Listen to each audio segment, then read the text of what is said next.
तर नाशिक मुंबई महामार्गाची सध्या दुरावस्था झालेली आहे। खड्डे आणि वाहतूक कोंडीचा वाहन चालकांना मनस्ताप सहन करावा लागतोय। एकीकडे ही परिस्थिती आणि त्याचे विविध क्षेत्रांवर देखील परिणाम होत असल्याचं पाहायला मिळतंय। पेणहून नाशिकला गणपती आणण्यासाठी मूर्तिकारांना मोठ्या अडचणी येत आहेत। रस्त्यांच्या या परिस्थितीमुळे पेणहून नाशिकला यायला अधिक वेळ लागतोय। वाहतूक खर्च त्यामुळे वाढतोच आहे आणि खड्ड्यांमुळे मूर्तींचं नुकसान होत आहे। मोठा आर्थिक फटका बसतोय।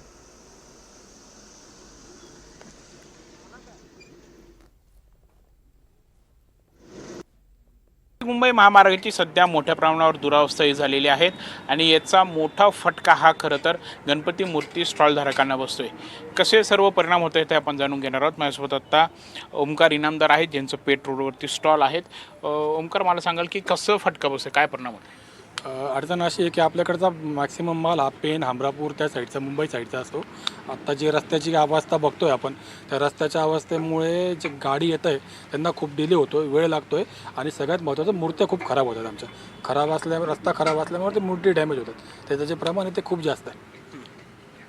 तुमच्या स्वतःला कसा फटका बसला? नाही, माझ्या पण खूप साऱ्या मूर्ती आहेत ना, त्या रस्ता खराब रस्त्यामुळे डॅमेज झाल्या आणि त्या साईडची रस्ता खराब असल्यामुळे तिकडचे जे वाहतूकदार आहे, जे गणपती वाहतात आपले, तर त्यांची काही खूप इच्छा नसते या साईडला येण्याची। रस्ता खराब असल्यामुळे त्यांना वेळ खूप लागतो।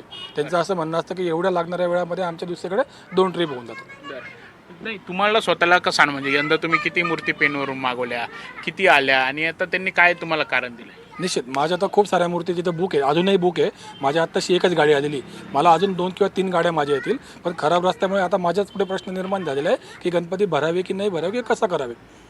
खराब रस्त्यामुळे माझे नाही होते इच्छा की गणपती आणावे, त्याचं नुकसान ते नाही सहन करू शकत एक व्यापारी। पेणवरून आपल्या मूर्ती का आणाव्या लागतात आणि साधारणतः जर नाशिक शहराचाच विचार केला तर किती मूर्ती येत असेल अंदाजे? नाशिक शहरात आता वेगळ्या वेगळ्या ठिकाणी खूप मूर्ती येतात, म्हणजे माझ्याकडे जर बघितलं तर साधारण 500 ते 800 मूर्ती मी एकटाच मागवतो। अशा नाशिकमधल्या विविध भागात विविध लोकांचे खूप सारे गणपती पेणवरनं डायरेक्ट येतात। पेनच्या मूर्तीचं काय वैशिष्ट्य असतं? सुंदर मूर्ती असतात, खूप छान मूर्ती असते, सुंदर मूर्ती असते। त्याच्या डोळ्याची जी आखणी असते ती खूप छान असते। आपण इथल्या स्थानिक मूर्ती पण मागवतो, पण लोकांना वेगळे पण समजावं, सगळ्या गोष्टी समजाव्या म्हणून आपण पेनवरनं किंवा इकडनं त्या सगळ्या गोष्टी करून मूर्ती मागवतो। पण मग आता रस्ता खराब असल्यामुळे आमची जरी इच्छा असली तर शेवटी खराब रस्त्यामुळे किंवा एकंदर वाढणाऱ्या किमतीमुळे शेवटी म्हणजे आमच्यावरती पण त्याच्यावरती मर्यादा येतात की किती आणणार आणि किती नुकसान बेअर करणार। काय आता मागणी सरकारकडे एवढंच मागणी आहे की रस्ता व्यवस्थित करावा। आम्ही जर टोल भरतोय, बाकीच्या गोष्टी करतोय, तर कमीत कमी रस्ता व्यवस्थित द्यावा, एवढी आमची मागणी। आपण बघत आहोत खरं तर पेनच्या मूर्ती या खरं तर सुबक असतात, आकर्षक असतात आणि त्यामुळे त्या मूर्तींची मोठी मागणी जी आहे ती ग्राहकांकडून होत असते।